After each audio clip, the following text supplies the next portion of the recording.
But in mine adversity they rejoiced, and gathered themselves together. Yeah, the abjects gathered themselves together against me, and I knew it not, they did tear me, and ceased not.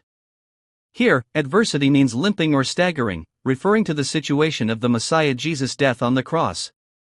Also, here rejoiced and gathered are in the prophetic perfect tense, representing the certainty of the future. In other words, when the time comes in the future, the adversaries will gather together and rejoice as they watch and behold Jesus dying by shedding his blood hanging on the cross. How is it?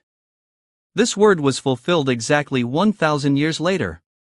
Then, why did they rejoice so much at Jesus' death on the cross? Because these adversaries regarded Jesus' death on the cross as the removal of a nuisance and as their own victory. That is, to them, the appearance of Jesus and the proclamation of Jesus' gospel were considered powerful risk factors that could instantly crumble the many honors, popularity, and wealth that these vested interest groups were enjoying.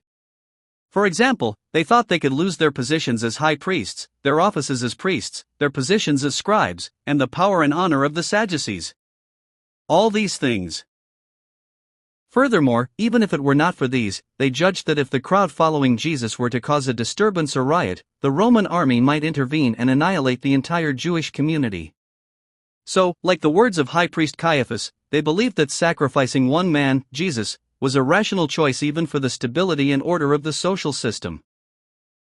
In addition, they felt a great sense of crisis and jealousy as their influence rapidly decreased when numerous people flocked to Jesus due to the miracles and teachings performed by Jesus.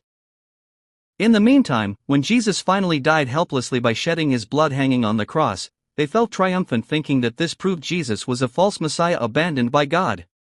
Nay, they had been making efforts for a long time to capture and kill Jesus for these reasons, and when they finally achieved that plan and purpose, they gathered together and rejoiced and celebrated. Yeah, the abjects gathered themselves together against me, and I knew it not. They did tear me, and ceased not.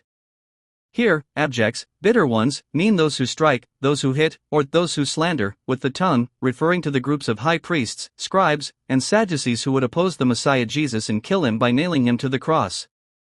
Also, here and I knew it not is modifying that abjects appearing before it. That is, if abjects and I knew it not is translated literally again, it can be said as slanderers whom I do not know. In other words, those who strike, hit, and slander the Messiah Jesus are those who have nothing to do with Jesus, that is, those whose faith Jesus does not recognize, or rather, those who do not accept or believe in Jesus at all and who have no choice but to die eternally. Also, here, they did tear me, and cease not can be said as they were not silent in tearing me if translated literally again.